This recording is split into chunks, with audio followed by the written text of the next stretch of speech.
Hello to everybody out there in Facebook and on Instagrams and on everybody else's Instagrams too. We are live here in Charlotte, North Carolina. Really excited today. Really excited today. It's a rainy day, but it's a beautiful day. It's an amazing day. And we have none other than West Charlotte's own Anthony Morrow, native here of Charlotte, North Carolina. Brother, we happy to have you. Thank you, man. We are really happy to have you. Not only do we have Anthony Morrow, but we got to give it up to Voice TV. We got Voice TV doing a production of this video today, so you can expect to see this out within about a week. It's going to be some great material. I also got my boy Stephen D. Smith, not Stephen A., Stephen D. Smith. And if you're not familiar with who Stephen D. Smith is, go check him out on Instagrams. Go check him out. Stephen D. Smith was just recently with Stephen A. Smith down in Atlanta on The First Take. And Shaq even acknowledged him. He called him Delonte West. So look, y'all need to definitely go check my boy. You definitely need to go check my boy Stephen D. Smith out. He got the Clutch radio show. He also got the Don't Overthink It podcast. And both Voice TV and Steven have been an inspiration to me. So go check them out. You will not be disappointed. I also got my brother in the room today. I'm really happy about that. Shane Wilson. We're in the process of working on something together also collaboratively. I believe that, we can do the brothers. We're happy. Yep. I got it. I feel like it's coming. So, but yeah, let me introduce to you all Anthony Morrow. Anthony, I bring that sway in the morning type of intro. You know what I'm saying? For the culture, bro. Right. Yeah, I'm talking about being introduced like that. Yeah, man. So, and I mean, we're going to tell the truth, honest truth about how this all came together. A lot of us in the room are really close friends with Anthony's brother, Dormico Crawford.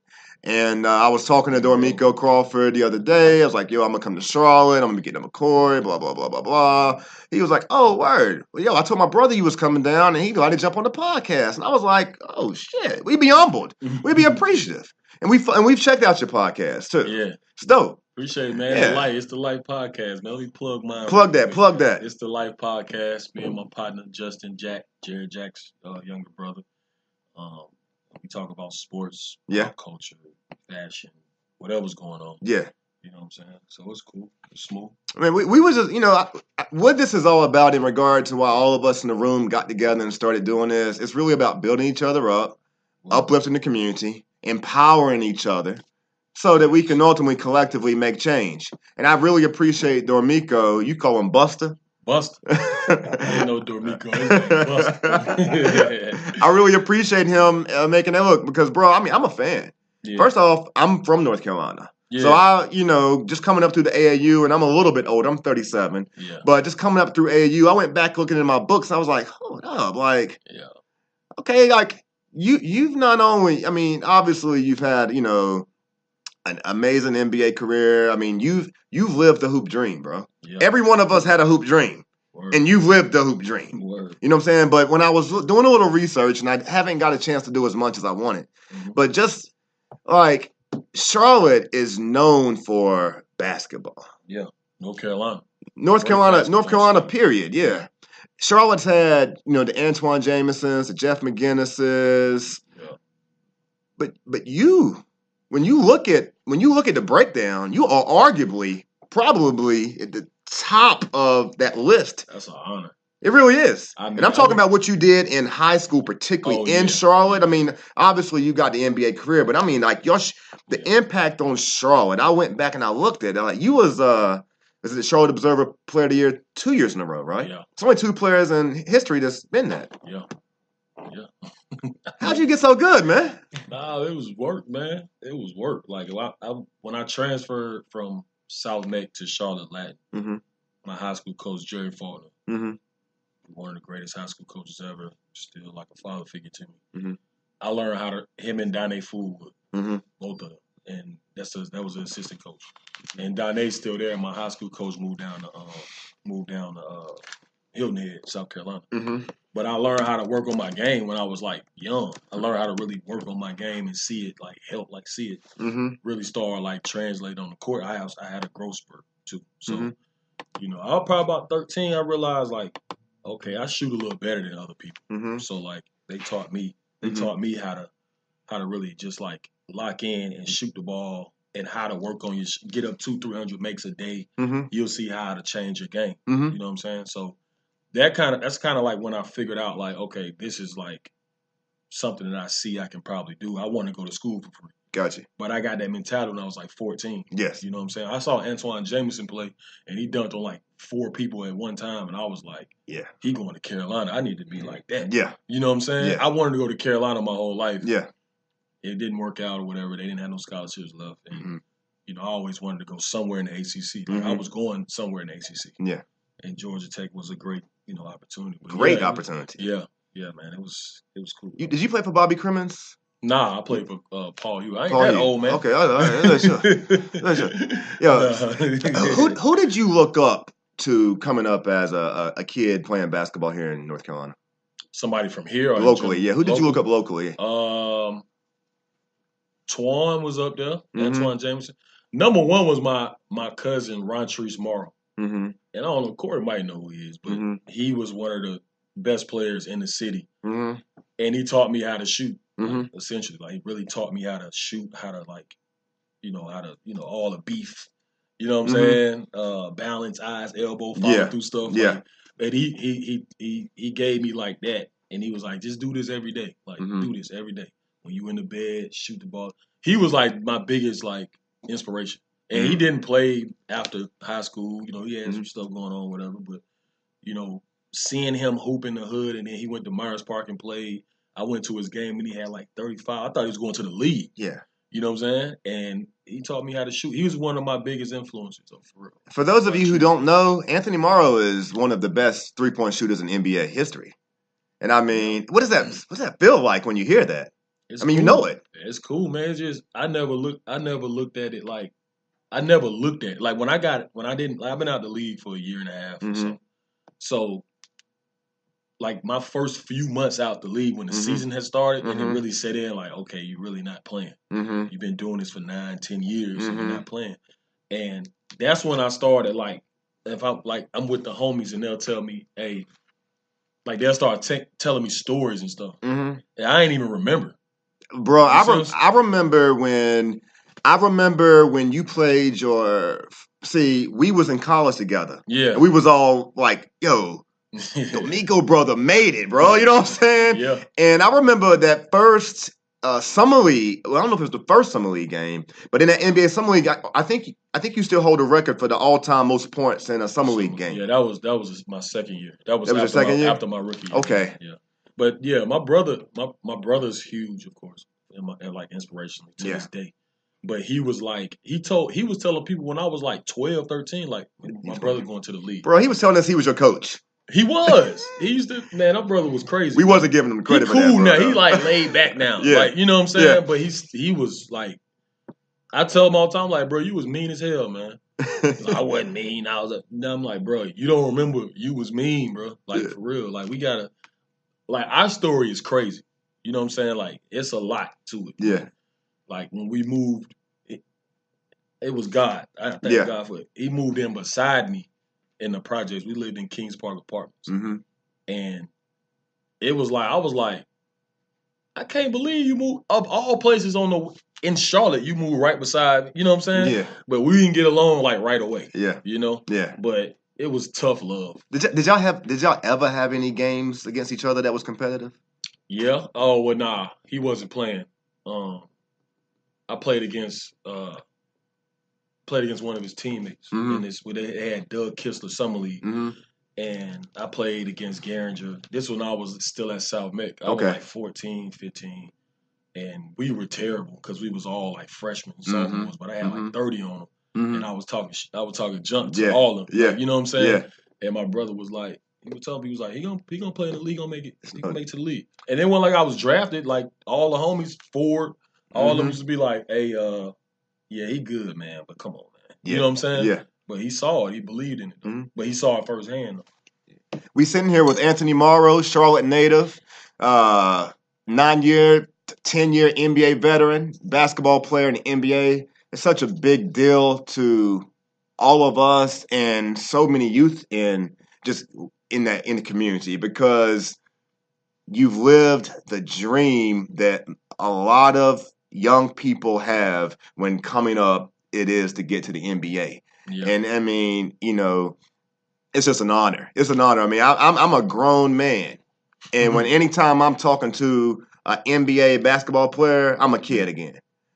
Not only we sitting here with Anthony Morrow, but let me also gloat a little bit. By the way, I hope my chain.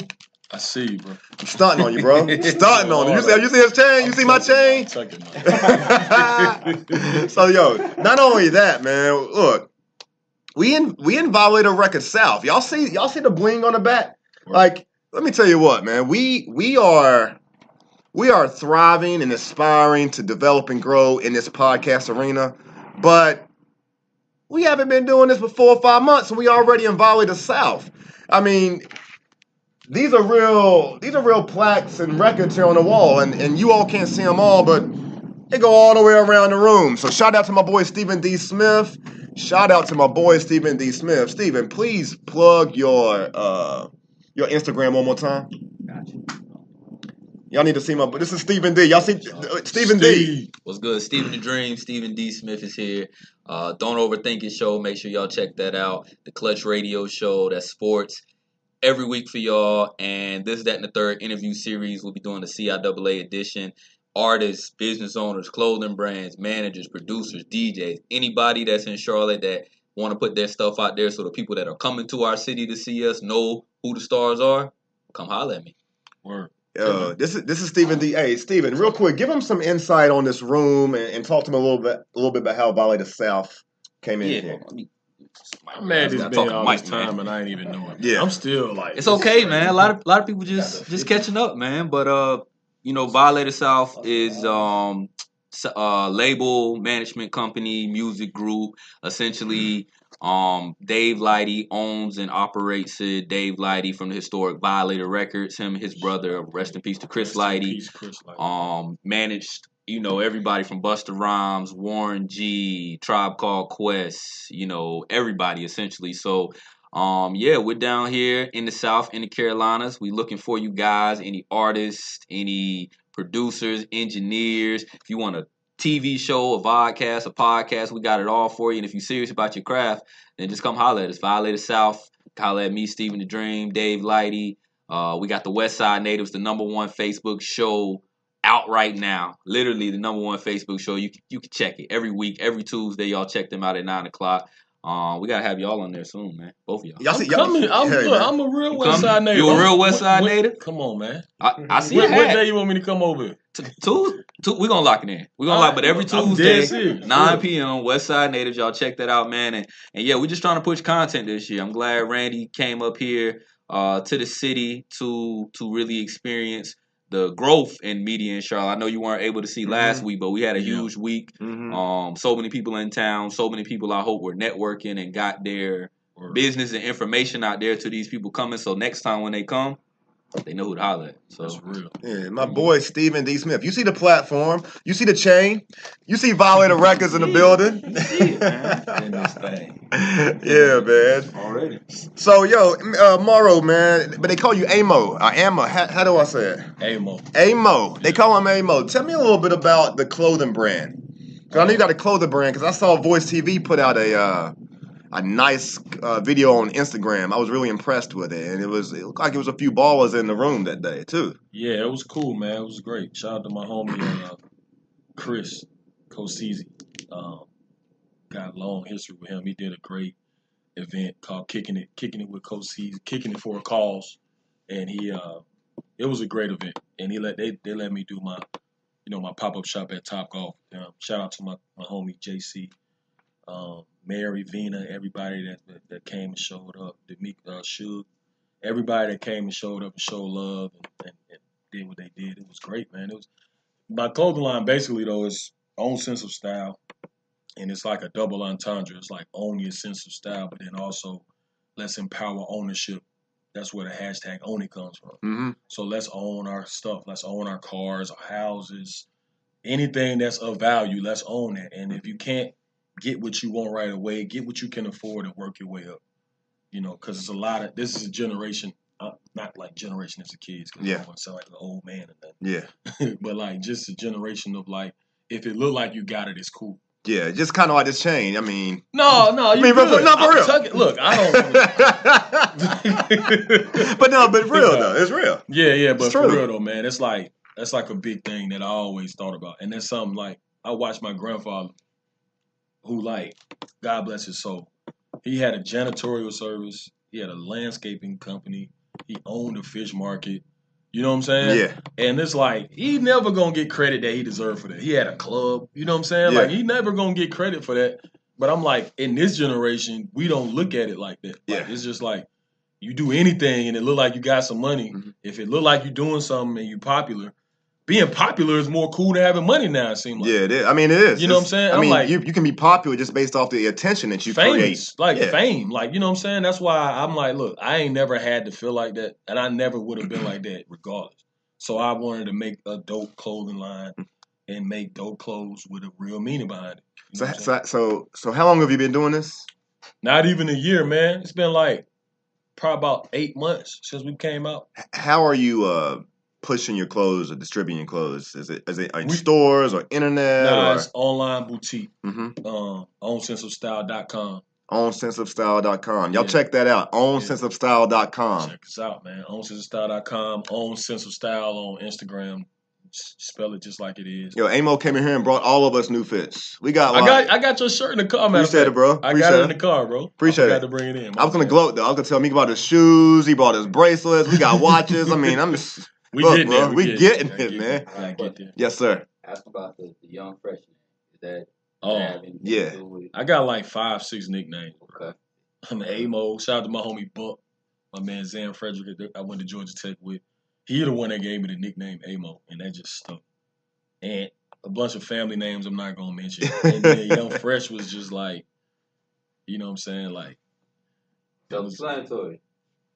All right, so like, really, you want to know what it is? Yeah. Y'all ever seen the movie Killer Season with Cameron? And he got Hale Rail in there. Right. And he was telling the story about how Hale Rail got his name Young Fresh. And I thought, I always like Hale Rail. You know what I'm saying? And he was like, yeah, man, my man Young Fresh, blah, blah, blah. I was like, I like that. But people had called me Fresh in my life like that, but like, not like, I was like, I like that. That's going to be my Instagram name. I need to change it though, man. I gotta be regular fresh. Now I ain't that young. I gotta just be fresh. Oh. Yo, something I've been really interested in talking to you about is I watched you your whole career, and I probably enjoyed you the most in OKC because I felt like, I mean, it when you left OKC, that bothered me, and it bothered a lot of people because I'm an internet. Yeah. Like I'm following, and I seen it. Like OKC really missed that. I think you had to, and I think you had a strong fan base in New Jersey too. But I believe that OKC was tough, man. So my question is, it seemed like you and Russell Westbrook though was close. Yeah. It's fun. What kind of teammate is Russell Westbrook? Russ is one of the best teammates you could have. You know what I'm saying? The way he plays. Like, he not really just he like a positionless guy. Mm-hmm. You know what I'm saying? Mm-hmm. So, like, he's just going to go out there and give his all no matter what. And it can turn into tunnel vision, but he's doing it to win the game. Yeah. I genuinely know. I mean, he's clearly showing that he can do whatever he wants to do. I watched that boy win games by himself. Yeah. When nobody else could make a shot, when nobody else could do, like, you know what I'm saying? He could put the whole team on his back, and he stand on that. You know what I'm saying? As a teammate, bro, I'm gonna tell you like this, man, and I'm not just saying this because me and him are like, he's like one of my closest NBA homies for real. He one of the dudes that like, I'm gonna put it like this, bro. He in the gym at 8:30 in the morning. Mm-hmm. I'm trying to beat him to the gym. Mm-hmm. He dedicated to the game, to his body, to his nutrition, all that kind of stuff. Mm-hmm. But the most unique thing about him is like that. I always thought was dope was that he'll be sitting in the kitchen eating breakfast. And like paying his bills. Like he was like, I don't need nobody to do this. I do it myself. Once a month, I come in there, he paying his bills. A stack of bills right here. He going through them, signing off on it, putting it back in the envelope. That's something for young people to read. Bro, that's crazy. Like, I'm like, bro, this dude making $205 million, bro. And he like, I don't need to pay nobody for that. That's the kind of stuff I like. Yeah. You know what I'm saying? Like, so he's a humble, down to earth guy. Yeah, I mean, I like. I'm a and big he'll fan. ride for you. He'll ride for you. You know Well, what I think it's shown. I mean, man, with all the media does a great job at making people see or think what they want them to think. But through it all, I think it's pretty obvious that it's why he's in OKC still. Yeah. And I think that I have no specific direct knowledge on what his feelings was with Durant leaving or whatnot. And I don't even care. I think the reality of it is that he just wants to win. And that wasn't even that serious as well. Bro. Yeah. Like, both of them. Can you expand on that? I'm super close with them. Yeah. So, like, it's not, like, all that was, honestly, and I was telling them this. I told both of them this after, KD left. But I was like, bro, y'all just outgrew each other. Like, y'all basically grew up together. Yeah. In the NBA. Like, you grew up. That's your NBA brother. Like, y'all was superstars. KD was the first one. You came in, and y'all just grew out of whatever it was. It wasn't nothing bad though. Do you think that OKC would have met, like, if Harden and all those guys would have stayed? Oh, but do you think they would have been able to develop like they have now that they've separated? I don't know that James would have been what he is now, just because he wouldn't have had the, like, he was a six man. He was cool with being a six man. Yeah. To be that young and average 17 off the bench, like, that's crazy. You get 6 man of the year. Yeah. I just don't think he would have had the. He wouldn't have had the. He needed to be somewhere where he could just flourish. You know what I'm saying? Yeah. He was able to do that in Houston. So I don't know. I don't know that all of them would have been. They would have been great, but I don't know if it would have been like, yo, we gonna D-Wade. We gonna win 3, 4, 5 championships. I don't know. Tell me how you feel about the Charlotte Hornets, and do you have any desires of getting back in the NBA? Yeah, I mean, I will, but realistically, looking at what's going on, it's not like I'm just, like, I took advantage of every opportunity I needed to take advantage of.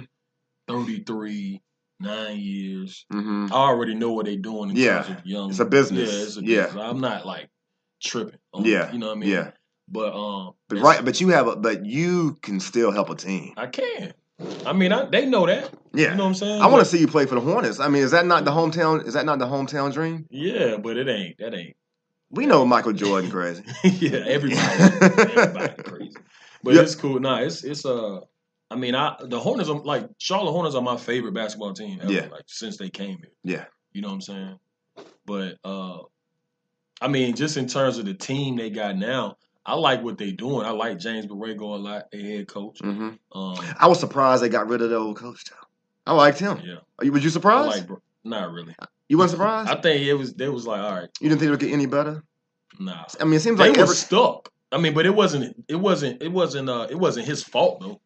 You see, he got a job. I think he in Orlando now. Yeah. Like, I knew he was gonna get a job again. Like, it was just like, I think that they were stuck in the contracts that they had. It wasn't nothing to do with the coach. They wanted to bring somebody else in. But I like the new coach because he came from a great organization. He came from the Spurs. He got them playing a different brand of basketball. And Kemba's flourishing even, like, more than we've ever seen him. Starting the All-Star game, proud of him. You know what I'm saying? They playing the young fellas right now. They got a good mix. They're gonna be good. They gotta stick with that. Who was the toughest player for you that you guarded in the NBA?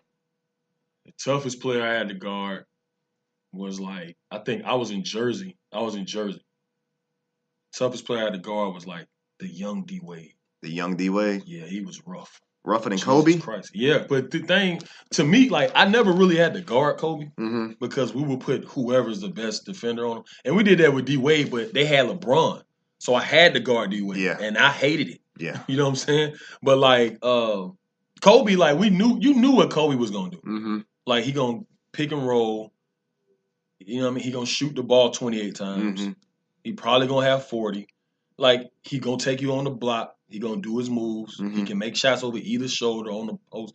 Like, you knew what he was going to do. D-Wade, you didn't know what he was going to do. Flash. Yeah, it was crazy, bro. Like, it was rough. But I used to give it back, but not like that, though. And Coach knew what.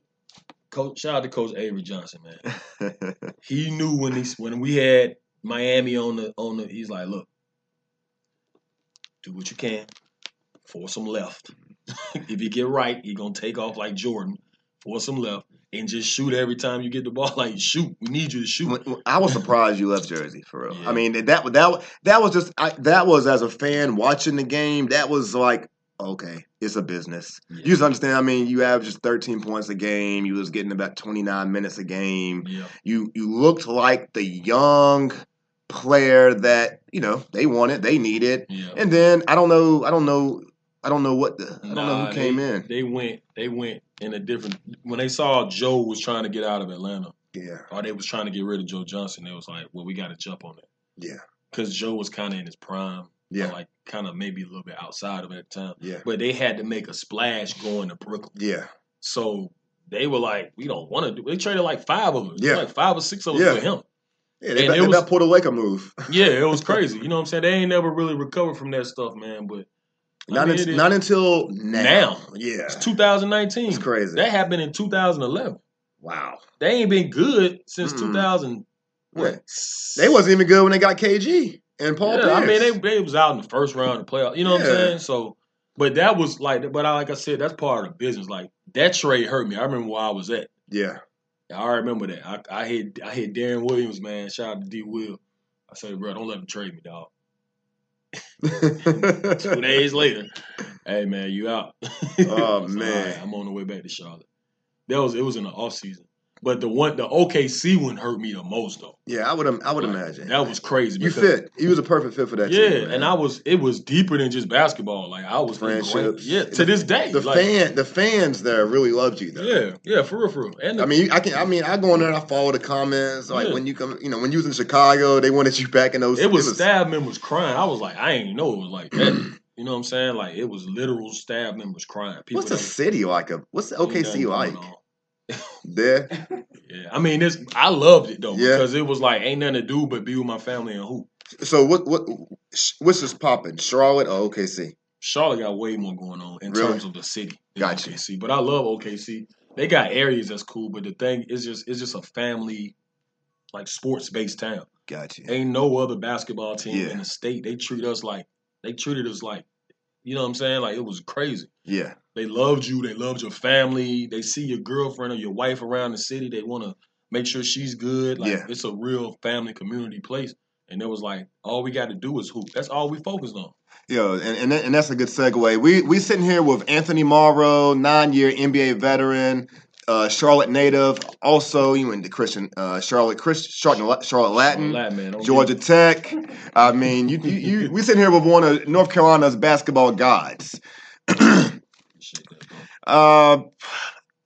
You're doing a lot of things. You said community. You're doing a lot of things here in the community. Yeah, I think that's one of the things that really stands out to me because there's a lot of people who don't, and there's a lot of people who don't come home. There's a lot of people who don't come back. Yeah. But you coming back and you putting racks back into the community, man. Can you talk to everybody here a little bit about what you're doing in the community on behalf of your community efforts? And real quick before you do that, I want to plug someone because I see they was watching. I'm not sure if they are anymore, but I got a guy back in Richmond. His name is Manny Harris. He got a gym. It's called Blacktop Kings and Queens. He got about 300 youth. Oh, 3 there every day throughout the summer. He runs a basketball program after school every day. Did he hoop? He hooped. Where you go to college? I don't think he didn't go there. I think he got a story. Yeah. He got a story, but he was a really good player and still is a really good player. Yeah. But I want to shout him out because I support him. He supports it, and he's a basketball fan of yours. And I know he's watching, so I just want to shout out to you, Manny. Yeah, man. He got a camp going on, and maybe at some point I can get you some information, maybe to come up there and talk to the youth. Anytime, bro. I ain't been to Richmond in about 15 years old. For real? Camp. Yeah, I need to. What camp? We were at Virginia. Where's Virginia Commonwealth? Is that in Richmond? VCU, yeah. VCU? That's Scott Lilly went to VCU from Independence High School. Yeah, I know. Mm-hmm. Yeah, I remember him. Mm-hmm. Yeah, just give y'all a little bit of my knowledge, you know. Yeah, Lilly was my AAU coach. Oh, for real? Yep. Shout out to Scott Lilly. Shout out to Kenny Carver. He was mean as hell, but he was real. That Independence High School team was serious back in the day, man. Independence was like, I always wanted to play against them. We ran into them in the playoff. In the Christmas tournament, and it was 75-75 going into the fourth. Oh, okay. And then they went on like a 30-0 run. I was like, man, they had who that? Yeah, D'Angelo Lloyd was I think that's his name. He was a center. He went to UT. They had Joby Thomas. I know Joby. Yeah, Kenny Carver. Yeah. Brian, something Jordan. Yeah. They had a bunch of great players, man. But Joby Thomas. Joby was serious, wasn't he? Yeah, man. Love watching him shoot. But tell me a little bit about your community work here in Charlotte. Yeah, we got AMO Charities, man, and like I had my foundation since 2009 or 10. Had to revamp it a few years ago, and I met my manager Vina Vaughn, who's great, and she kind of resources wise put me in some different positions. But I was doing that out of my pocket anyway. Like I'm from Little Rock Apartments, Boulevard Homes. So I would go over there and do stuff at Southview Recreation Center, book bag drive. Shout out to Miss Elfrida Brown. She passed away. God bless her soul. But she was just doing like a block party. But it was up the street from where I grew up at. Yeah, I think I seen something on the internet about that. You went back and you was talking to her, right? Yeah, it was recently. Nah. That was Miss Judy. Okay. She's from where me and Buster used to live. Okay. We all from. It's the same street. Gotcha. But like, I was just like, I was like, yo, I want to see if I can just, I'm doing stuff in the community. I didn't know y'all was doing this. Let me just come in. She was just in the field. They had just a fish fry, and I was like, I want to give the kids some stuff. Yeah, this is what I want to do. And she was like, yeah, you can do it. And it got big over like 2-3 years. And she was like, I don't know if we're going to be able to come here. So they moved it to Southview Rec, and they didn't know I was from there. Gotcha. They knew I was from around there, but I was like, nah, this used to be a park when I was growing up over here. Like it's worked out like good, and then blew up, and she came to the last one, and she wasn't doing well, and probably like 3-4 weeks later, she passed away with her. But I'm glad I got to holler at her, though. Where does that come from in you, though? I mean, I'm sure that you didn't just start giving back to the community. Something was poured into you, I'm sure, that motivated you to give back. I was like, yo, man, like when I was growing up, we didn't have no NBA or NFL players coming to my neighborhood. No rappers or nothing. Like nobody came down there to do nothing. So like back in the day, Larry Johnson, Dale Carey, them guys. I knew the neighborhoods they was going to. They wasn't coming down there. Gotcha. Police officers didn't even want to come down there at one point. 2 police officers got killed. God bless their soul. This was like 1994, and nobody wanted to come down there. You know what I'm saying? As a kid, you don't really know. Like, you don't feel like you're in danger or nothing. Like, my whole family lived. I had like 3-4 aunts, uncles, my mama, my grandmothers. Like, everybody lived on there. I ain't never feel like I was in danger. All my cousins. But when I got older, I realized what it was. And I was like, ain't nobody ever made it from over here, and I'm from here. I got an obligation to do that. Yeah. And it's like, bro, if we're going to spend money on watches and stuff like that, bro, we can take half what we spend on that. Not even, even less than half. Yeah. And put it back in the hood. Yeah. You know what I'm saying? That's a seed you sowing right there. You feel me? And those kids will remember that. They'll remember when Anthony Morrow came out to the community and was giving them book bags out and helping provide those lunches. Man.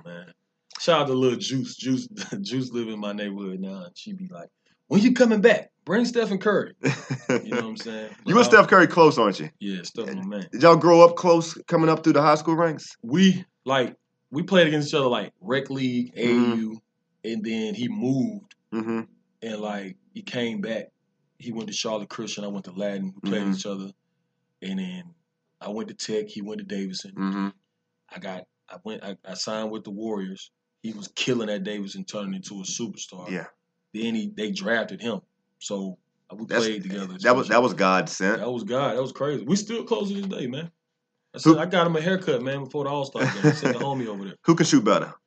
I'ma always say me. He know that. because technically you did have the higher percentage when you left. Yeah. Go to state. Yeah. But Steph, like the thing about Steph though, like it ain't just three. Like the fact that he can make threes at the same clip that he can make threes off the dribble at the same clip that he does catch and shoot. Yeah. That shit is crazy. Yeah. You know what I'm saying? Yeah. Like, that's crazy. Like, and it don't matter what kind of shot it is. But that's how he work out. People think it look easy, but I'm like, he really work out doing crazy stuff like that. Yeah. You know I've watched some of just the videos of the spinning circles and shooting. Yeah. And that I wasn't familiar. That's new stuff. Yeah. But I seen him and KD doing it. Yeah. KD. Yeah. KD got some. Those are two of my favorite people to work out with in my life. Like for real. Like KD will miss 2 shots in a row, and he'll be acting. Now people do that to me. Mm-hmm. They're like, bro, why you so mad? Like, chill out, bro. Like I'm like, man, it ain't. I'm locked into this right now. Yeah. And I'll see KD do it. And I'm like he's like, come on, Kevin, blah blah. I'm like, bro, you realize you're one of the greatest basketball players ever. Yeah. Chill out, bro. Let me go back. When I was a kid, I came. Let's go back to like 94, 93. I used to go to Charlotte Hornet, Noiri Johnson basketball camp. Yeah. And I remember the Curry kids then. Yeah.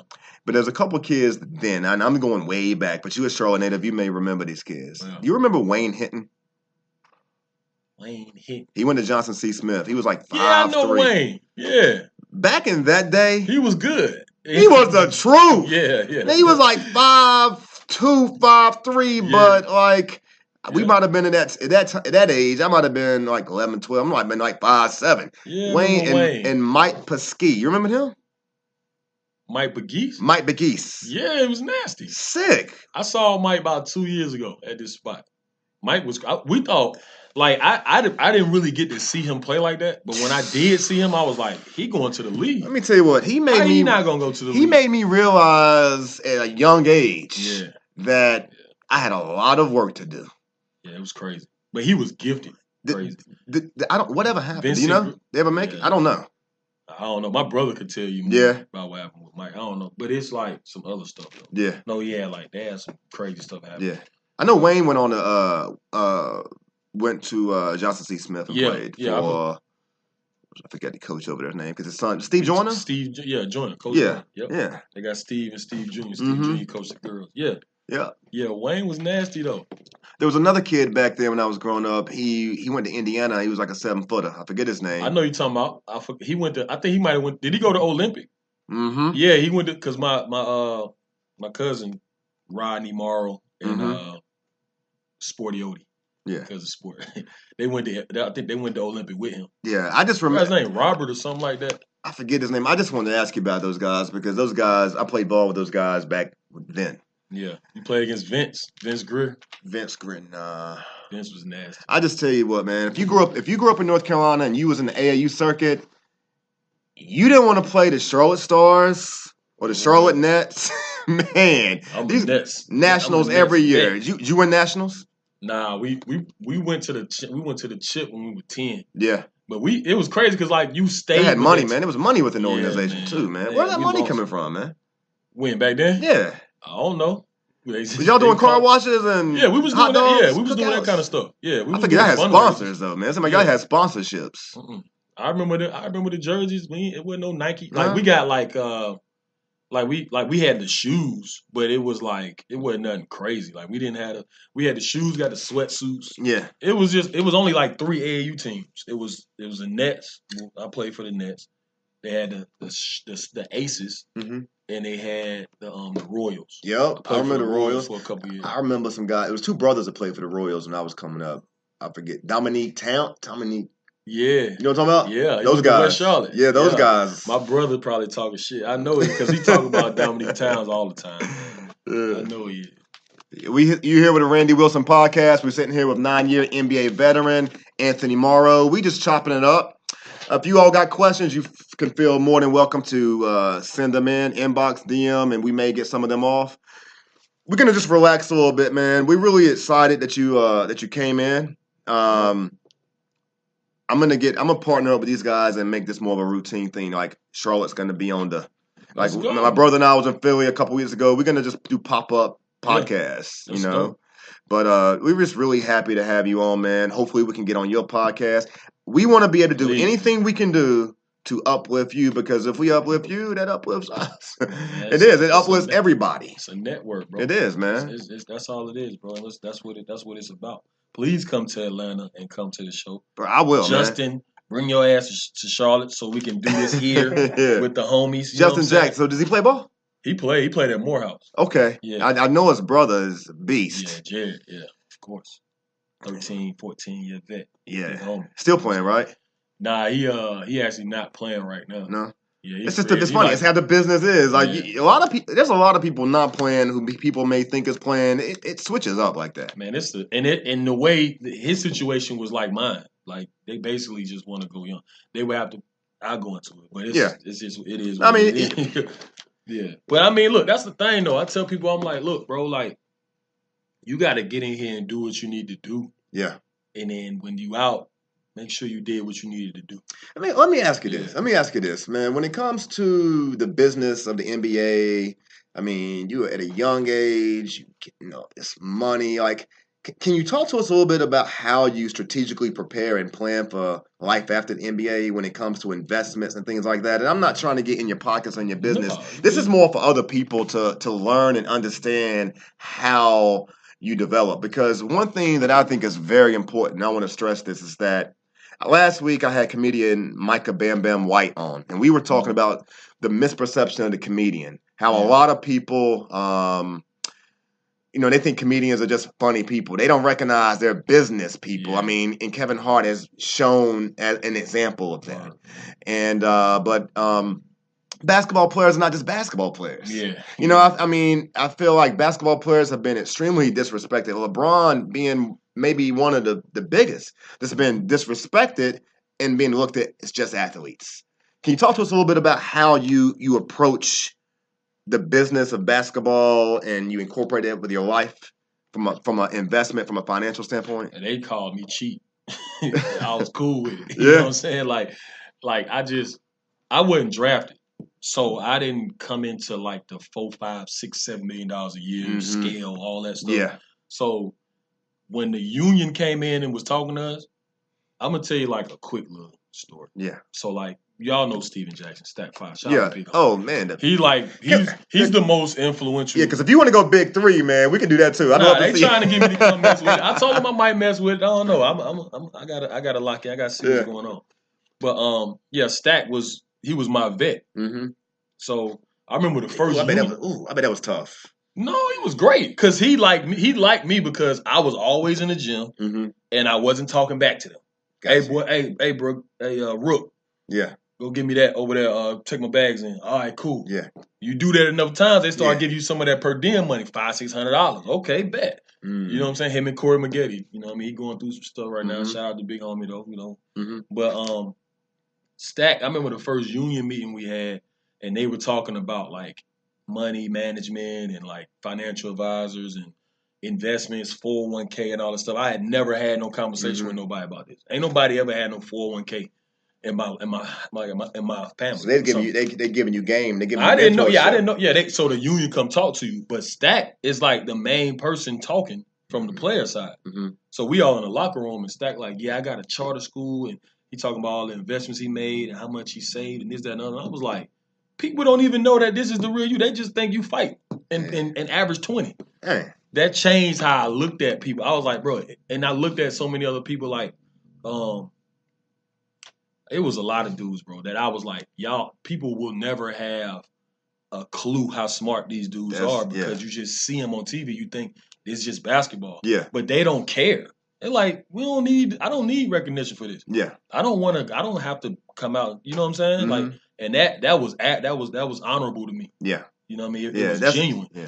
And I was like, I had no idea. Man. That's game too, because I think there's a lot of young people out there right now that have those, you know, those basketball, those NBA aspirations, and you see a lot of them who just blow it too. But you know, hearing that how the vets come in and mentor the young folks coming up in the game. Yeah. You hear it's hard. It's hard to blow that. Not to cut you off. It's hard to blow stuff now. Like it's hard to just blow. There's so much stuff in place right now to make sure. Yeah, okay. And the league I feel like the league had to kind of partner with the union to say, look, we can't have these dudes making $60, $70 million. Yeah. Or $100 or $200 million over their career and then going broke. That makes everybody look bad. Yeah. You know what I'm saying? Yeah. We got to educate them for real, and then we got to teach them how to really manage their money. Dudes come from nothing. You don't know. I ain't know none of that stuff they was telling me. You know what I'm saying? And I wasn't ashamed to ask questions. I'm just like, man, at least I can go ask Stack. You said, but you wasn't drafted. Yeah. You came in the league humble, and you've remained humble, and I think that probably speaks to it. I mean, you allowed yourself to be mentored. Yeah, man. You allowed yourself to be. You gotta respect. You gotta respect something that somebody did that you haven't done before. Yeah. And I kind of feel like now that's why when I embrace the youngins, like the little homies. It don't matter rappers, athletes, whoever it is, just little homies in the growing up in the hood or whatever. Everybody, I embrace them because I'm like the fact that they showing me respect. Yeah. Is big because it's like in this generation, it's like F that. I'm this now. It's this. No, it don't work like that, bro. You got to be able to respect something that came before you. Yeah, we got to make sure. Let's give the plug again. We are in Violator South. Steven, come back. Let them know. We got to know. We in Violator South. This is Violator Studios. Chris Lighty. Make sure they know one more time about that before we hit the music on them. Violator South. Y'all make sure to tune in, lock in. Management, music, TV shows. If you got a brand, if you got business to be managed, you need to be here. If you got a plan, come holler at us, man. But Steven the Dream, just tap in with me. We'll make it happen. Charlotte, we working. Y'all see us. Working. Y'all see us. We working. I saw the studio. It looked crazy. I'm about to send the homies over here. We got 50 Cent on the wall. I mean, these are real records, y'all. This is the real deal. So when you done with the music, I got some questions. Okay, that's cool. Yeah. No doubt. Yeah. The only other basketball question I had, because I want to go into the music, is if you have any interest in media. Yeah, I've been doing some stuff, man. Yeah? Yeah, I did. I was doing this thing at OKC where I was called, you might have saw it. It was called AMO TV. So, like, we'll be on the bus after shooting around. I'm like, yo, man, what we doing tonight? Like, what we got, who we playing tonight? Yeah. And I was just, like, doing interviews, but it was silly. But then, like, they was taking it, the fans started liking it. Yeah. So the PR people, shout out to John Reed, my man Dan, everybody over there was like, yo, we want to make it like a real production. That's how it happens, though, isn't it? Yeah, I get. I mean, it is. Like, you just get on. Look, all you gotta do is put the phone in front of you. That's what we are sitting here trying to model for you all. You just put the phone in front of you. Like a lot of people. Micah said this. Micah Bam Bam White said this to me last week, and I gotta say it again. He said a lot of time people's perception of what they see on the news is so on TV is so far away. Yeah. They don't realize that what they see on the news is what you see right now. We just put the news in front of us. We put the camera in front of us, and we allow the public to capture us, and you decide on if you like us or not. You know? That's real. That's what it is. Yeah. But I can see you covering some sports. Yeah, I did. Though. So they asked me to do like the AMO TV All-Star Edition because they came to Charlotte. They reached out. Okay. So I did some stuff with them. It was cool though. I was like, yo, you gotta let me bring my son, man. Yeah. So he can see. Yeah, I see your son be playing ball. Yeah. He like he natural. Yeah, I know, man. He want to do everything. He want to be a DJ. He take DJ and ukulele lessons, DJ lessons, basketball practice, golf lessons. We go every Wednesday to Top Golf. He's gonna be way better. And I recognize that's work because just in having one son, you got 4 children, and having one son, everything your children do, you do. It's the example you seen. He doing stuff I never thought about doing. Like he was just like, I want to be a DJ. Like I want to be a DJ for my birthday party.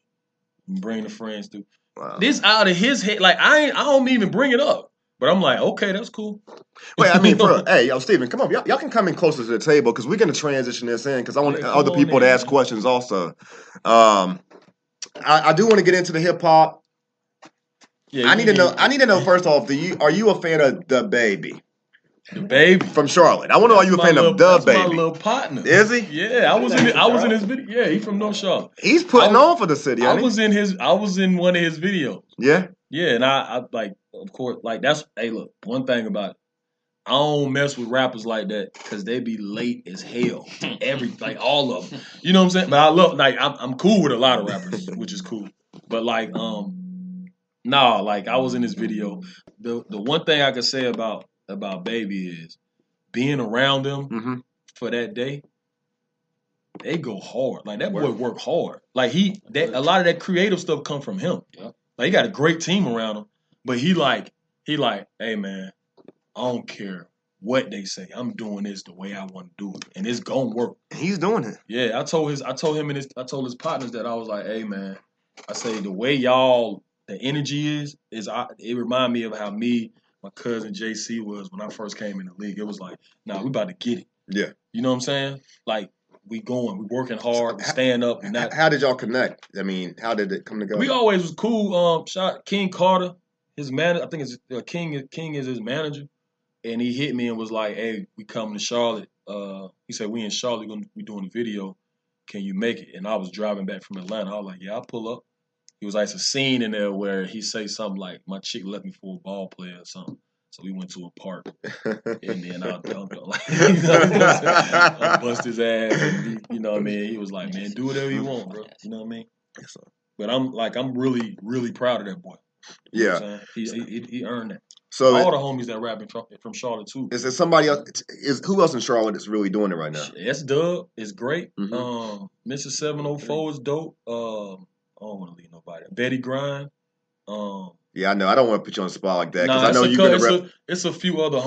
My man 6ix9ine, Matt Sally. I grew up with him playing. So like it's a whole bunch of. It's a lot of the homies. You know. So top 5 hip hop, and I know Jay-Z's in it. You always going. Everybody want to go top 5. We got to go top 5. This ain't no order. So Nas is my favorite rapper ever. Okay. Tupac, and people look at me crazy. I know I can't. I ain't. But Pac is great. He one of my favorite people ever. Nas, Pac, Andre 3000. People like he ain't got no album. The Love Below counts. I don't care. He's still dope. You want him on your album. Yeah. Hove, of course, just because it's Hove. Yes, he's the best. Nas is my favorite rapper ever. Yeah. Jay-Z's the best rapper I've ever heard in my life. Nobody gonna be close. Last week I said that Hove is the reason why I give Hove the GOAT status is because everything, including music, business, pop culture. I mean, if you name it, he's been a model for our generation in regard to what we aspire to be. And he got Beyonce. When he did that, it was like, how? He had a lot. What? Track record crazy when it came to the women. It's hard for me when I go top. I don't know. I'm a Hove. Like I go Hove, and Hove. But I'm a big Fabulous fan. I gave you 4. I like Fab. It's either you had Pac, Andre 3 Stacks, Jay-Z, Nas, and Tupac. No, I said Pac. I said Pac. Okay. So the 5th one. I don't know. It's rough, bro. Cause I put Kiss in there. I was gonna say yeah. You know what I mean? I put Kiss in there, but I might. I love Big, bro. I put Big. Like I grew up more on Kiss. You feel me? And people like, oh, you ain't got Big in there. I'm like, bro, like I'm from where we like pop a lot. You know what I'm saying? Excuse me. Now, my homies from New York be like, bro, you bugging. What about Wayne? Wayne in that 6, 7, 35, bro. He one of my favorite rappers ever too, bro. Yeah. It's hard, man. Method Man, one of my favorite rappers. Yeah, Wu-Tang, you got to give it up. You know what I'm saying? Mobb Deep. That was a time. Growing up, I like Capone and Noriega. Yeah, CNN was crazy. Anthony, I want to know, man. I want to jump right into it. I saw the story came out about Danny Green. Tell the Danny Green, Roy Williams story. Do you know that story in college? Oh, nah, yeah, I heard about somebody told me about that. Do you remember that? I'll tell the story from what I read. Yeah, go ahead. I just saw that. Somebody, it was in an article. Somebody sent it to me. Apparently, at your time at Georgia Tech, going against Carolina and the boys, you went against Danny Green, and you was apparently, tearing their ass up. I remember that. Doing what you. So you remember that? Cuss and stuff. Yeah, dude. Randy, we good. I'm making sure, man. So you was busting that. You was busting that. They on the way. It's coming. But you was apparently cutting Danny Green, and Roy Williams apparently goes to Danny and says, "I recruited you over him." And proceeds to go in the locker room and fire the team up and tries to throw a trash can. And apparently he couldn't because we know Roy has a few health issues. But do you remember that game at all? And can you remember maybe Danny Green's face throughout that game? Could you tell he was maybe under pressure? They might have won that game. They won that. Oh man, I think unless it was at Georgia. Did they say where it was at? I don't think they said where, but I know we beat them my junior year. Roy yelled out, I recruited him. I recruited you over him. Yeah, I had like a dub at the half. Did you want to be recruited by Carolina? That's the only school I wanted to go to in my life, bro. Oh, wow. Real talk. Wow. I believe that. That's dope. Like, that made me feel that was real. But now because that's Roy, and Roy is like, and him and my high school coach was close. Okay. And Yeah, I told my high school coach, I said, because I started getting letters in like the 9th grade. So 10th grade, I started getting more. And then my junior came and I committed the check. Did you ever take a visit down there? Bro, they took me to the I went to the unofficial visit where they take the like, it was like 5 of us. Right. And we went to like Midnight Madness. Okay. Yeah. So I was like, they about to offer. So we had a camp at Wake Forest and I was like, hey man, got a lot. Look, there you go. Yeah, put it up, man. You violate the South. You see it. Make sure I see the violate the South in the building. That's a fact. Nah, but we had they took me to that and it was like, damn, like I'm about to go. I'm here. You know what I'm saying? Yeah. Had a camp they did, prep stuff, something like that, and I was like, yo, I gotta kill everybody. Like I gotta get this. They gotta offer soon. They was coming to my game. This when Matt Doherty was there though. Okay. Was coming to the games on Saturdays. I knew I could count on them to be there. Because they wasn't coming during the week, they come on Saturdays. Then Matt Doherty got fired. Roy Williams came in. He had already recruited J.R. Smith from Kansas. Right, he had committed to Kansas. So he's like, yo, he committed to Carolina once Roy Williams left. Right. And I was like, damn, he gonna go to the league. And they was like, that was your spot. Yeah. That was your scholarship. But I was like, I can't be mad. Like, you chose a dude that's probably gonna go out of high school. Like, JR was nasty. Yeah, he was. Yeah, for sure. You know what I'm saying? For sure. So it is what it is. Okay. So, well, but that's big though. Shout out to Roy, man. He used to tell me, hey, he said, he dapped me up after the game. He said, Anthony, I really wanted you to come here, but JR came. JR committed, and he went to the league, and we didn't have no scholarships. So can't be mad at that. I did what I'm supposed to do. I wish Roy would leave Carolina, though, honestly. Why? Because I feel like it's time for a new. Like, he just signed on for 8 years, I think, man. Yeah, they ain't gonna never get that. He won, won the 2 national championships in the last 3-4 years. They're supposed to go, though. And then the thing about places like Carolina is, like, they need people there that represent the brand of Tar Heel basketball. He that. He like, represents it. I just Dean think Smith. They're not getting the recruits that they could, I feel like, anymore. I feel like people... They got a different system, though. Yeah. Because, like, what they doing, like, not to cut you off. No, you go ahead, man. I want to get involved with this. But, like... Go ahead, man. Yeah, what they doing... This boy's TV, man. You get involved, man. It's all good. So, like, what he doing now, like, they not going to get, like, the number, like, number 1, 2 draft picks, something like that. But every 3 years... They got a chance because they stay around. They stay around. It's kind of switching up the Duke model though. Like it's kind of switched around in the last 10 years. But Royal he gonna get to the Final Four with guys that were lower ranked. Luke May. That says a lot about him. It says a lot about Roy. This is why I always will respect Roy Williams and Coach Krzyzewski, Coach K. Roy Williams is doing it with lower ranked guys. Coach K switched his whole thing around and started embracing the one and done and still winning. Yeah. So when Coach now I ain't saying nothing bad. I know John Wall, I love you. You love Calipari. I understand that. In my opinion, I don't want to hear you say you got one chip and you gonna say it don't matter if we win or not. I'm changing these kids' lives. Bro, they going to the league anyway. They was gonna go regardless. Don't be talking about that, bro. Like, no, I'm watching Coach K do it. I'm watching Coach Williams do it. You need to figure that out, bro. You getting like top 5 dudes every year. And you got to figure it out. That one ship that they got to sit with. I mean, you got Anthony Davis, who we see that, and John Wall, and was that Boogie and who was that ship? John Wall, Eric Bledsoe on the same team. My God, come on, man. Speaking about the same team, that was my next question I wanted to ask you. When you came to Golden State, what was McGinnis, Jack? Was Harrington there? Spaghetti. Harrington was there. Monte, if I'm not mistaken. How Oakland was that team, bro? Did y'all feel like the city embraced y'all too? Because they had just, when I got there in 2008, they had just came off the We Believe season. With Baron Davis and I remember that. Just traded Baron to the Clippers. Okay. So like it was the We Believe team, and I mean, bro, like it was crazy. Like we ran that shit, bro. And we weren't great. We didn't go to the playoffs and nothing. Right. They was on the verge. It was time for them to, like, people started getting traded and stuff like that. But I just was like, man, I'm just glad to be. I can't believe I'm like, bro, I was literally on some shit like I can't believe I'm here. You know what I'm saying? Right. And it was just dope, man. It was crazy. It was fun as hell, like, because it was a team full of like people that just didn't care. They just wanted. I was gonna ask. They just wanted to hoop and go hard and then like chill. You know what I mean? Party. So we saw what happened the other day with Zion in the Duke Carolina game. While we're talking about it, what are your thoughts on not only, of course, players being hurt and not getting paid, but I want to more say what are your thoughts on the NBA not allowing players to go directly from high school anymore, and how this could have maybe all been avoided? And we're talking about a guy that, yeah, he does get hurt, and this happens in the league. Yeah, money's there.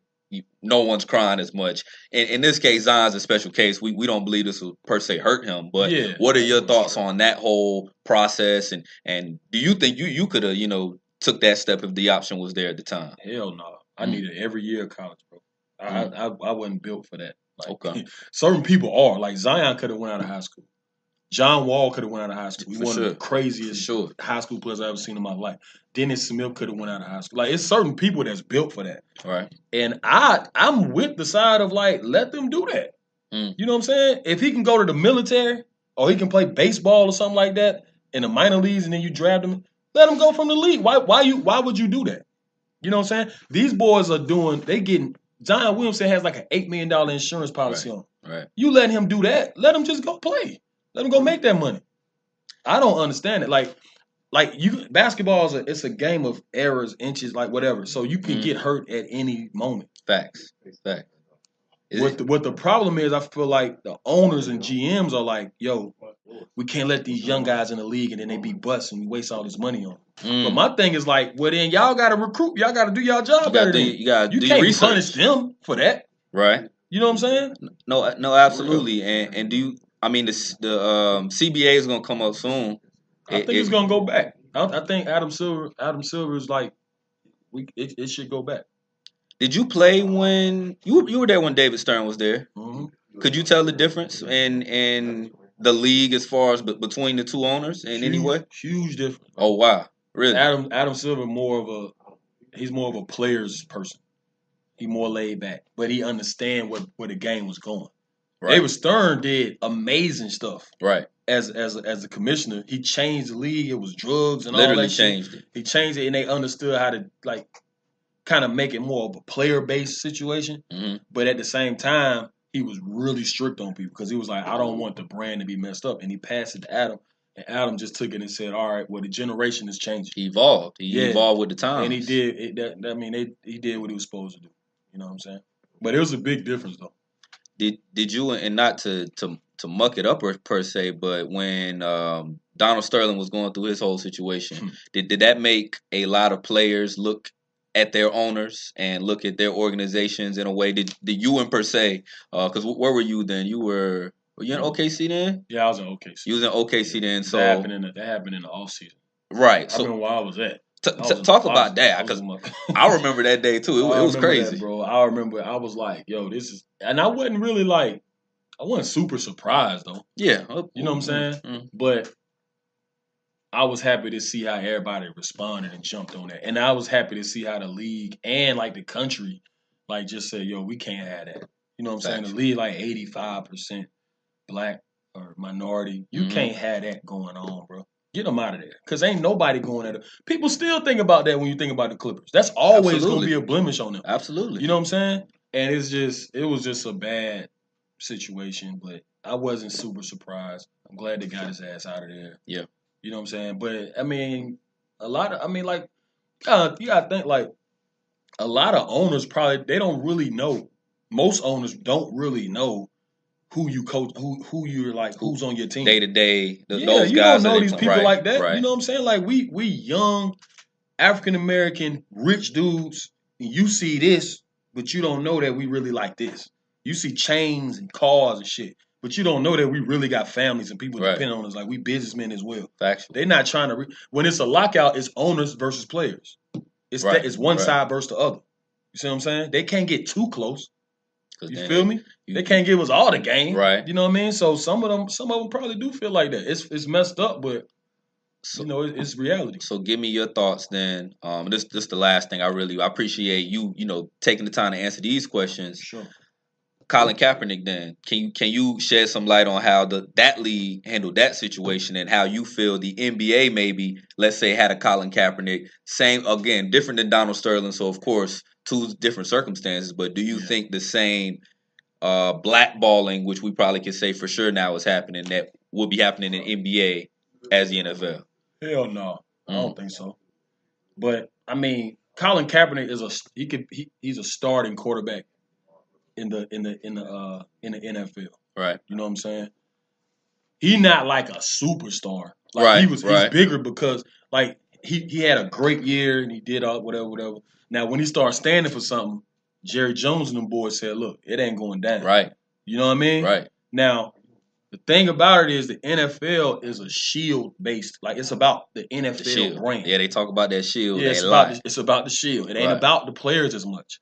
Some players get like Odell Beckham can get a shoe deal because he's popular as hell and he good. Right. And he's marketable. Like everybody can't do that. Right. We don't know every play. You can take that helmet off and walk around in plain sight. You per se, you can't do that all the time. Don't need to. Right. You feel me? Like we don't have no helmet on. Right. That's why football players don't like us sometimes. But it's cool. You know what I'm saying? Because they see us. The girls see us. Y'all get take their helmet off. The closest that a player can, the fan can be, is to a basketball player on the court. That's as close as you're gonna get. So y'all do got that advantage. Yeah. Unless you would violate the South. Tell them. Shameless plug. Anybody out there want to join the label? Factual. I'm sending the homies over here. But nah, the NBA is a player-based league. So they wouldn't let that go down like that. And we got LeBron, who's he at the forefront of this equality and racial injustice shit. LeBron wouldn't even let that go down. You gotta be on with LeBron on. He's the man. You're right. So like they would never let that. That would never happen. Like LeBron to be on top of that shit so fast, bro. I believe that too. And you can tell, like you said, about when something happens in the NBA, whether it's a social issue, you see the effect that it has on the players, and they move. Yeah. Trayvon, we can point to Trayvon Martin first and foremost. When that happened, he was wearing hoodies. Immediate action. And Eric Gardner, Derrick Rose had the thing, "I can't breathe." Yeah, like, people, the shirts. Stars stand up like we ain't going for that. Right. You know what I'm saying? Now, on the other hand, Jerry Jones say, "Ain't gonna be no kneeling in my building." Mm-mm. And Dak Prescott comes straight out and say, "Yeah, we don't need to do that." So you, man, you know what I mean? You already split. One of the player that could say something, that could voice it, has already taken sides with the owner. Your quarterback. And the team gonna rock with it. You know, Eric Reed, thank God he with the Panthers. Man, he said, I'm standing behind it, and he got a deal after that. You know what I mean? Well deserved, because you clearly could play some football still. Clearly it was there. Yeah. Straight up. I mean, it's about what you stand on. You gotta stand for something. Anthony, hey man, we gonna talk more soon. I'm just the Randy Wilson. No, we good, man. We wrapping up. Look, man, Randy Wilson's all about building up the community, man. Factual. I don't have to be on the camera. I'm just happy to be in the room. Me too. Randy, let me ask you a question. If you don't mind me asking. Because my basketball knowledge is there. Analytically, I mean, I can talk basketball with anybody. I'm gonna tell you now. We've had the discussions. We've definitely jumped into it. This is what I was wanting. I knew you ain't going to that other gig, man. This is it tonight, man. Look, man, we got some time. We got some more coming. We got some time. I want to know what your thoughts are on. Well, you weren't here during the All-Star, right? I was engaged. I watched every bit of it. Though. You was engaged. I was in Charlotte. I wish I was. Had to coach my kids. After having the stars, and Anthony, you may be able to attest to it as well. Mm-hmm. Do you think more stars will start to come to Charlotte? Because I asked the question. I asked the question to Stephen A. Actually, I said, "Why do you think Michael Jordan signs no stars?" And he said, "It's Charlotte. It's not New York. It's not L.A. It's not Dallas. It's not those big cities. It's the Bible Belt." But do you think maybe this weekend had any effect on it? Because I don't know why Michael Jordan. Forget Charlotte. Michael Jordan does not sign any big name. Dwight Howard. That's the biggest. I'm gonna try to answer that, but I'm gonna reverse it. Hmm? Nobody's seen Jay-Z. I didn't see nothing about Jay-Z being in Charlotte for All-Star break. Did you all? Because I heard that he had some possible private event or something, but I heard he was supposed to be in Founders Hall Sunday night, but I didn't see him. Yeah, I didn't see him. I don't know, man. I don't know if we ever know. Do you always know who's here? No, I mean I don't know. I'm interested in his. He said. I mean, people were here, but my thing is now that people got to experience Charlotte. CIAA brings hip hop artists here in bulk. But what about players though? My concern is why are players not signing to the Hornets? Michael Jordan. Yeah. Bro, Mike don't be wanting to pay nobody, man. And then when they do, but the pay money's somebody, there though, right? Crazy. Isn't the? I mean, yeah, but You gonna resign Kemba now? Yeah, they should. If he's smart, if he's they smart, love. But see, Kimba is a part of the community. Like people love Kimba here, and they should. And he's killing. If they lose Kimba, it's going to be bad. It's not going to be. You move Kimba, you're gonna have to get something big. Cause see, that's like what Stephen A was saying. Yeah, it's Charlotte. It's a small market. Mm-hmm. Like when they first came, I compare like the old Hornets to like OKC. Oh, for sure. Like like attendance record, all that. We was breaking it every year. Sure. Small market. You drafted some stars, winning. We can build around it. So when George Sheen left and they came up with that Bobcat shit, it was like that's nothing. We don't even know who these people are. Like that's not Charlotte. No. And then they try to regain it with the Hornets come back and stuff. I was like, bro, I had Fred Whitfield ask me that. I went to this conference for like players and want to know about the other side and all that in Vegas a couple years ago.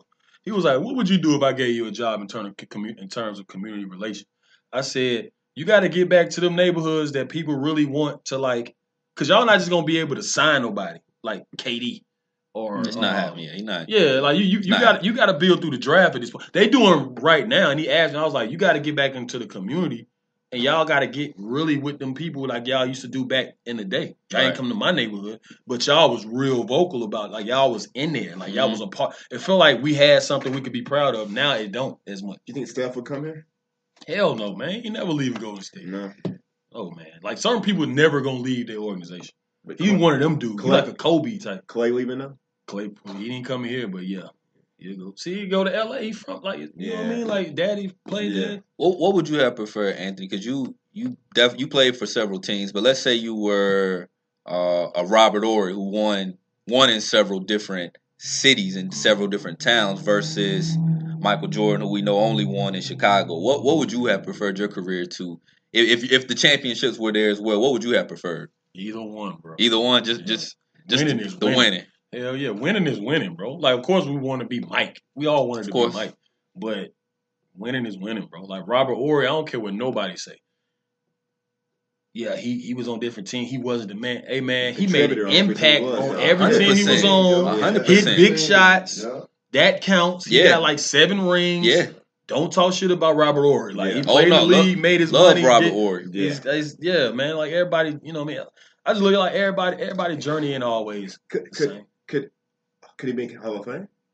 I think Robert Horry should be in the Hall of Fame, personally. I gotta look at the numbers. The numbers don't I just think for impact, you can't tell me that a top 5 historical shot in the NBA is Los Angeles over Sacramento game 6, 3 points with the clock running down after the bat out. That's the most iconic shot in my lifetime. In my lifetime for sure. I know it's other moments. What was it? 8 3-pointers in Sacramento in one of those. I mean, in San Antonio, one of those games as well. He shot one in Houston. I think his rookie year. Yeah. That was his first one. Yeah. Sam Cassell or Kenny Smith. One of them passed the ball. I'm always surprised to not see him in the Hall of Fame. Knowing a lot of guys got to go in, but impact wise, he's a top player with rings in a lot of different places as well. Yeah. I gotta check the numbers on it though. Hey, I'm not ready to put. I am and I'm not. When it comes to the whole LeBron and Jordan conversation, what you gonna say? I mean, look, they're different. They're different kind of players. But I believe the impact. I would rather have LeBron on behalf of the impact that he brings to the team than Jordan. I would. And I think it's hard for our generation to say that because we was Jordan washed. But I was a Laker fan then too. I'm just saying that everyone loves Jordan. And I mean, come on. Well, LeBron can do things that impact the whole game in a different way than Jordan did. Jordan can take over a game. He can win a game. I try to put it in the terms of if I'm gonna build a team, I'd rather start with LeBron before Jordan. I try to do it that way in terms of in 1960, who would I rather have had? In 1970, who would I rather have had? In the 90s, in 2000, I try to go that way because there's no way we're going to get a definitive. LeBron is a better Magic. And that's what I would rather have a better Magic, dominant Magic. A dominant Magic contributed to championships at an earlier age, young. I would want LeBron in the 80s era. I would want maybe in the hand check era. You gotta because I don't know. Like Bron in the 80s. Like, that don't make sense. Look. Because we can't match them up. It'll never happen. How are we supposed to make this comparison? I don't like it. I don't like it no more. I mean, because I'm looking at it like this. Like, I understand what y'all saying. Like you just said, LeBron is a better Magic and he dominated. Yeah. Bro, I don't know if y'all saw Michael Jordan in like 1991. Like, Mike was nuts, bro. Like, he could pass, rebound, defend, score. Like 37 in the playoffs. Yeah, but I mean, bro, Mike got beat by Boston. He was dominant, bro. He like the most dominant shooting guard ever. He dominated games from a shooting guard. That's why he was who he was. He was like, big men dominate, like Shaq dominated. But Mike to dominate from the two all them years, that shit is crazy. Why can we not say? I don't want to compare him. I'm a Mike fan. I can understand that. I love Bron. Are we gonna? Why we can't say Kobe? Is that where you're going with? I was gonna say if we can say LeBron and then we can say Mike. And we can say Kobe very close. I can say say Kobe very close to Mike. Kobe, who can we say? Yeah, people being very disrespectful. But who can we say I don't like that. Right now. Man. Did what LeBron? Who's the closest to LeBron? In terms of, we can say Magic. You've never seen nothing like that. But Mike, there was a Kobe. There was a Mike too in a way. It wasn't the same. There was another Mike. I don't think we'll never see another. I think Kobe is a more better fundamental player than Mike. I really do. Skilled. He is. Yeah. I mean, you see how Kobe with the work he did with his left. Yeah. Now, Kobe one of the most skilled people I've ever seen in my life. And me saying that. People just don't want to disrespect Mike, man. People don't, right? That's what it comes down to. But I don't like the 6 ring thing. I'll never ride with 6. I can't ride with 6 for 6 because you were 0 for 4 prior. You never got to the pinnacle without Scottie, Phil, whoever you want to call it out as well. So when people try to say 6 for 6, LeBron James went to 8 straight finals with. Essentially, with 2 different teams, but we can say, without arguably the best player at his peak. I mean, Wade was there in that first one, and Wade dominated. But the 2 middle ones, those are LeBron James championships, in my opinion. I say. Still got to win the games, bro. 6 for 6. I'm not saying he didn't lose a 3-1 lead. He didn't ever get. We knew going into that. What finals were we confident besides against Mavericks, against that first one? What finals were we ever confident in saying LeBron has the best team, LeBron should win this final? I don't know. Besides that, OKC, when the young guys there, we thought y'all had a chance there. But in reality, it wasn't ready yet. They weren't ready yet. Mavericks, he should have definitely beat Dallas. I thought they should have beat the Spurs one of those years. Dallas was better. I don't know. Was a really good team, bro, that year. Jason Kidd, Dirk. Terry was but LeBron definitely played down that playoffs. He wasn't. I had never seen LeBron still to this day like that to come up short against. I mean, but look at that. You have Dwayne Wade, Chris Bosh, and LeBron James. If you don't win in LA, what's that mean for his legacy? Anything? That's how he goes out. I don't think his legacy set. I think it's set. He can pad his stats and. Yeah. Build his future. He won a win. Don't get me wrong, but he on some other shit. Like, it's bigger than basketball, obviously. You see that with the more than an athlete thing. But he's trying to get them boys to get over there. Like, he want Anthony Davis and some old dudes to come because he want to be competitive. If he win a championship in 3 different jerseys, bro, major cities. Right there might put him right there, like above. So now you're up there with. But that's why if he do that, bro, because I don't think with Anthony Davis ever did that. And Kyrie with Anthony and Kyrie, that's not gonna diminish it. Yeah, like that. Like he led teams to 3 different cities to a championship. I think it's gonna be tough, man, though, because LeBron's 34 now, right? And by the time he get AD, he could be 36. And I think 35 for sure. Because they got AD on the contract for next year as well. Mm-hmm. He ain't gonna get. I don't think he can make it to LA. I don't think. I think he can. If I'm the Pelicans, it's gonna happen. It's gonna happen on draft day or something. Yeah, you got to move him then because you can't let him walk away. Yeah, but how is LA gonna land him though? I mean, there's a lot of other pieces in the place. I think the trade was offered. I just think the Pelicans didn't want to take it at the time. They got what they wanted. Did that. They got what they wanted. I just think at the time they said let's hold out. Why now? I agree that the Let's Pelicans let should have done it. Kuzma But they develop think a something year. gonna happen with Boston or somewhere else, I guess. Yeah, you could be nervous that Boston cuts in there, but Boston got their own problems to worry about. Boston got a July 1st deadline according to Kyrie, and you They lose. can't get him. You lose right now. Kyrie. Yeah. If I'm AD, why I'm coming? Exactly. I'm not coming now. They got. I think they got. I'm back where I was. They got a dog on it. Rozier's a dog. I feel like in the making, man. And I feel like if they lose, look, Boston has already shown that they can play without Kyrie. Absolutely, they played more without him than they have with him. Yeah. So I mean, if That's they a lose, system. They system better with that because Kyrie's very ball centric. Like he need the ball. So if you take Kyrie out of it, I don't think that hurts Boston too much. I think Kyrie is not really showing his value to Boston yet. He showed it to the NBA, but he's not done anything in Boston yet. Yeah. He wouldn't. He leaving. I would injury leave. prone, man. Like I love Kyrie. I tell people he's one of the most talented people I've ever seen in my life with the basketball.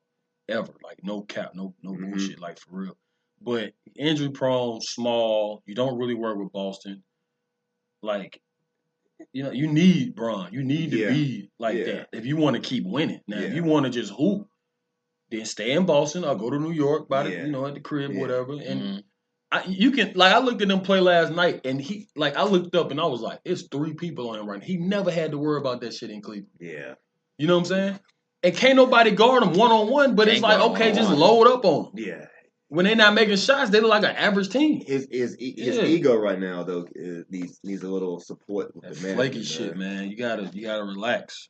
For real, it's not easy on your own when you the guy. Yeah. It's not. I watch people do. Yeah. Bro, everybody ain't built for that. Yeah. Like I see Russ is doing that shit. He been doing it now, and he built for it. Like an animal. Like everybody ain't built like that, man. Yo, we hadn't even recognized the fact that Georgia Tech honored you recently. Oh yeah. Can you tell us a little bit about that?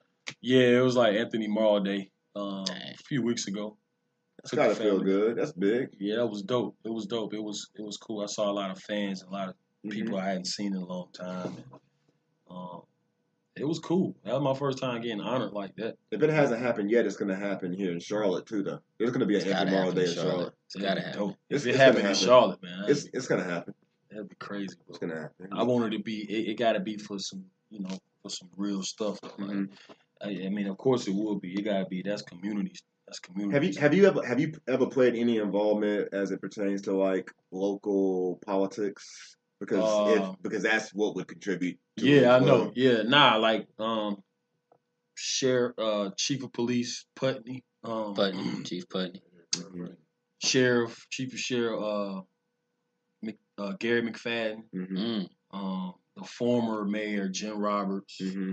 I haven't met Valals yet, and then just like a couple other people, like just through my foundation I done met, and that shows support. You know what I'm saying? It's like, I let them know what's going on, and that's cool. But I ain't ever really thought about. I really don't want to get into like politics, man. Yeah, crazy. Yeah, it's just that. But politics, I would turn into something else. I don't know if I want to do. I can see that, but what politics needs is you. And us. They need the reality. They need people who are going to be very transparent and speak on behalf of the community. And I think that you have a platform that can help. I might be create the middle lane. Say that again? I might be too honest for that shit, but they'll be like, all right, that's enough. I don't know, but you're right. That's the sad part about it, though. The reality of it is that they only want to hear what they want to hear. Yeah. But if the community barks loud enough. Yeah. I mean, look, I never thought I'd see Charlotte rioting. Yeah. You know what I mean? This is such a clean city. I met some people today. They was like, man, Charlotte's so clean, so clean. They don't know it's some parts it's not so clean. That's what I'm talking. That's what I'm talking about. That's what I'm shit like. Like I'm talking about stuff like out of the 50 states, Charlotte's like 49th or something like that in education. It's 49th. They be 49th in education, bro. South Carolina people don't know that. Yeah, it might be. They don't talk about that.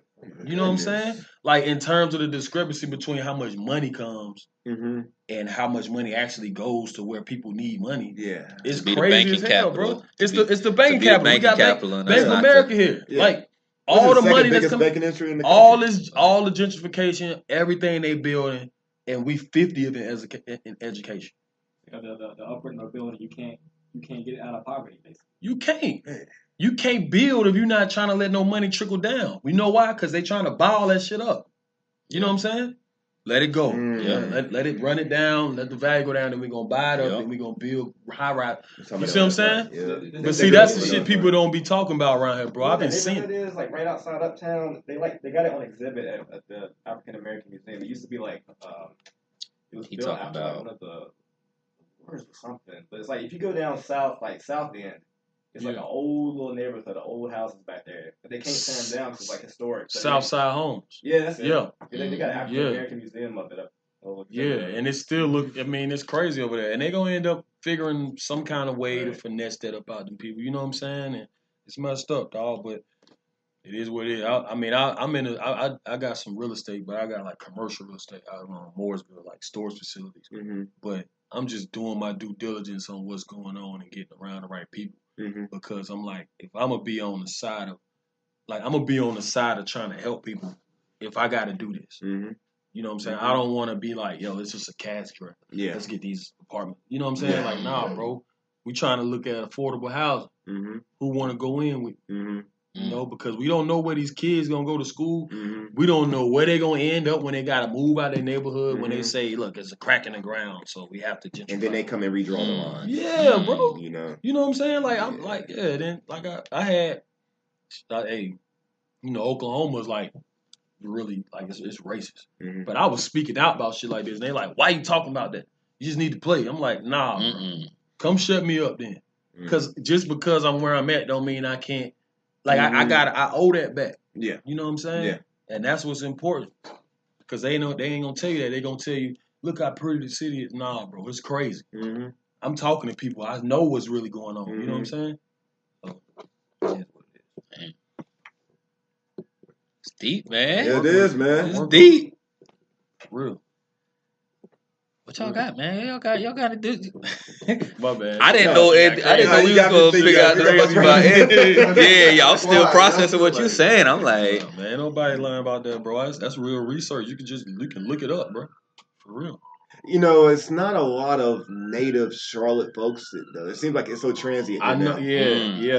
Everyone wants to move to Charlotte for a lot of good reasons. Yeah. But I think it's better when you having Charlotte conversation with homegrown Charlotte folks. Yeah. Because they can tell you the other things. And my brother's been here for a long time. He was telling me that a lot of the culture in Charlotte is, basically what you're saying. It's just been knocked down, moved away. I mean, I like the growth. Don't get me wrong. It's crazy. Like probably the last couple months. Like I realized how many people. Like they'll meet me, like I'll be like, yo, where you from?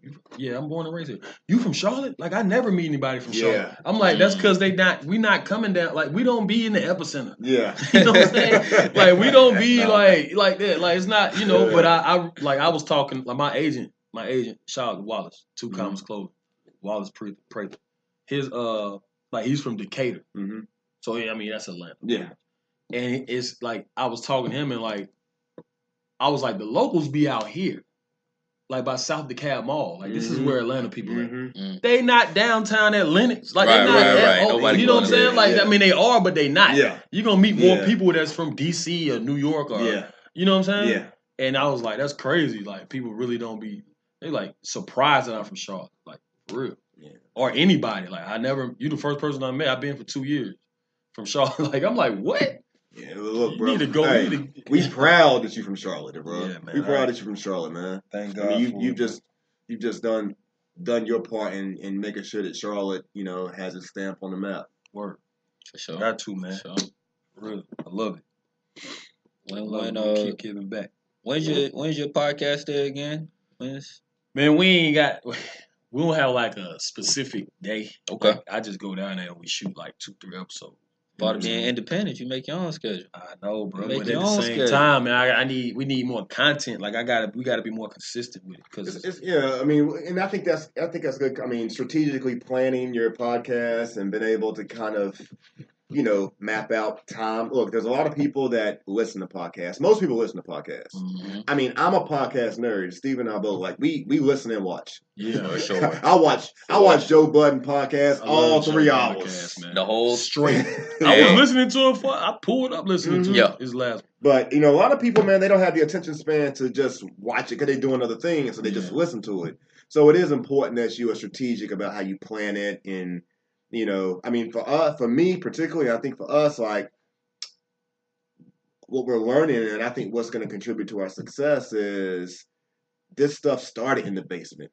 This stuff started, you know what I'm saying? Like you just put the phone in front of you, and when you can put prominent people in the light and they can see you in places like this, you know what I'm saying? That's a big deal. When you see your boy, in Atlanta with Stephen D. Smith, and then all of a sudden the likes and the followers just pick up, you know what I'm saying? Like, that's big. And then, I mean, look, I'm not saying we're not faking anything.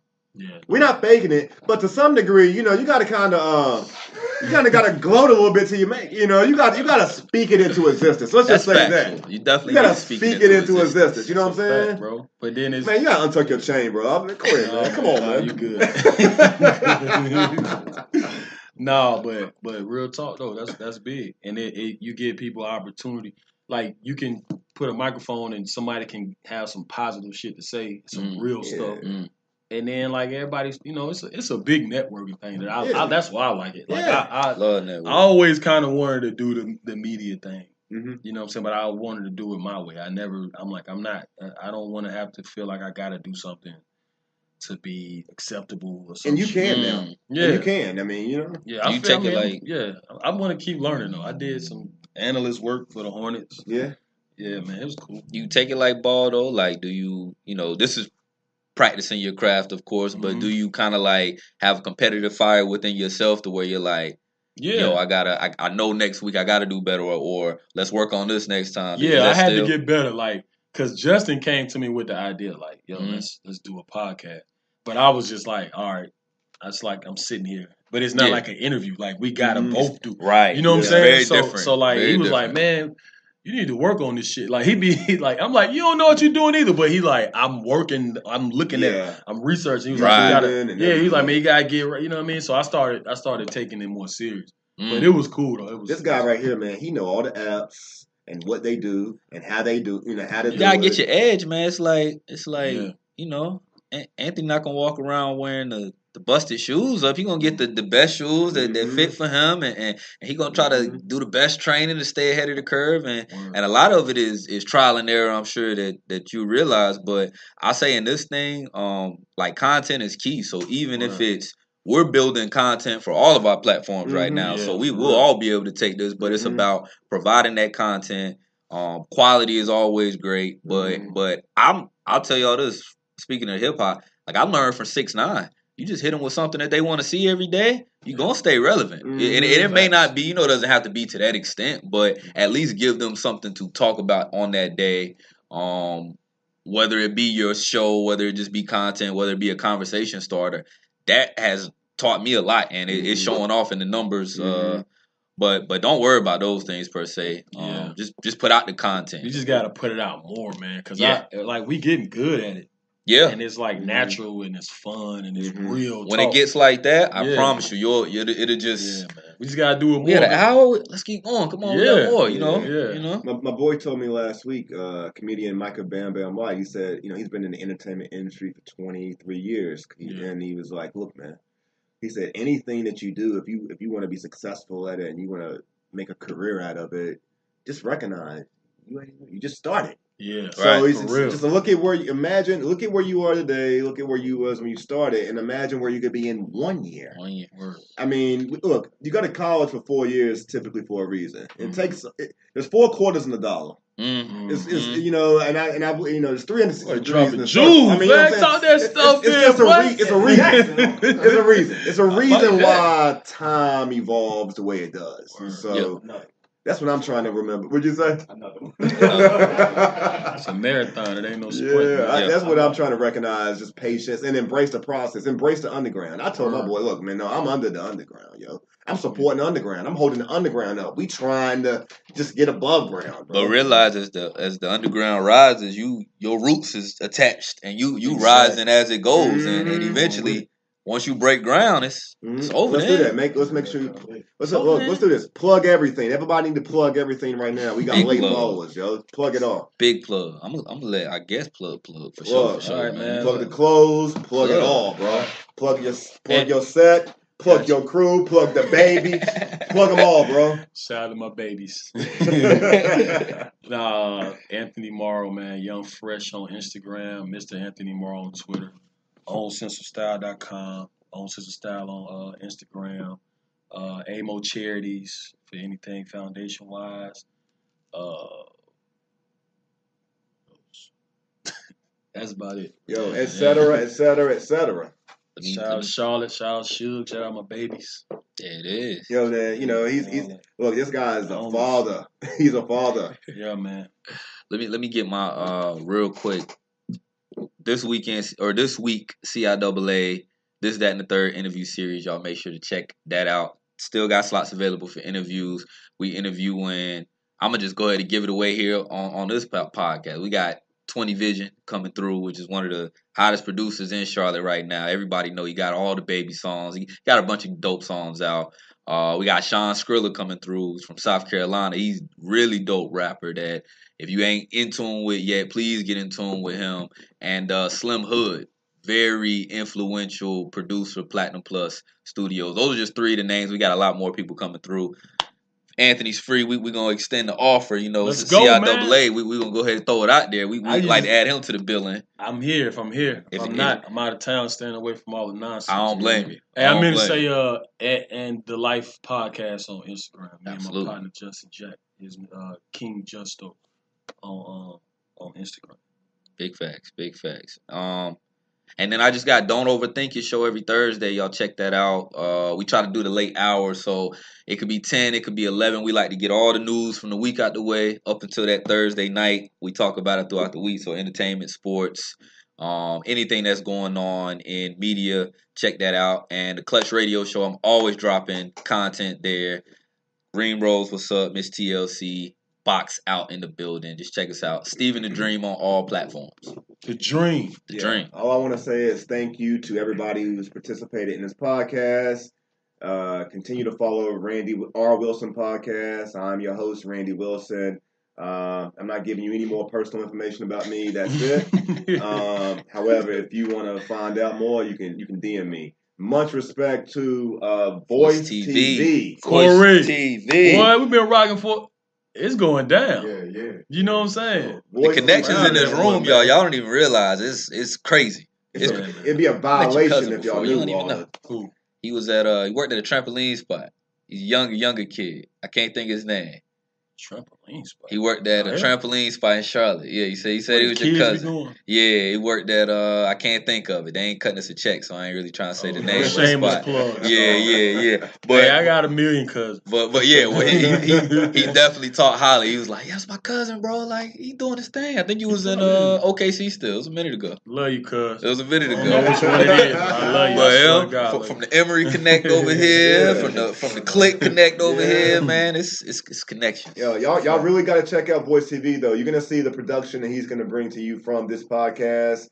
He's got real funny content. He's got conscious content. I mean, and he's homegrown, man. I mean, he's self-educating himself throughout this business, and he's doing a really good job. So I'm really happy and just proud to be able to know him and to be a part of this. And you can see me and my brother later on in 90s Streets. Hey! That sound like the move. Hey, I'm going to say it's about Corey, though, man. I saw Corey on Instagram. Oh, remember when you was doing it? Yeah. And I told my brother, like, bro, funny as hell, man. He was like, I went to school, and that's like one of my best friends. Like, for real? And that's how we linked up. So you didn't even know? I didn't know that he knew my brother. I just followed him. I was just following him. Next year, Yo, that's crazy. You know what? Like, his brother is not the plug. He's the outlet. I know the bars. Facts. Y'all have a good one. Thank you, man. Appreciate y'all. Dope, bro. For real.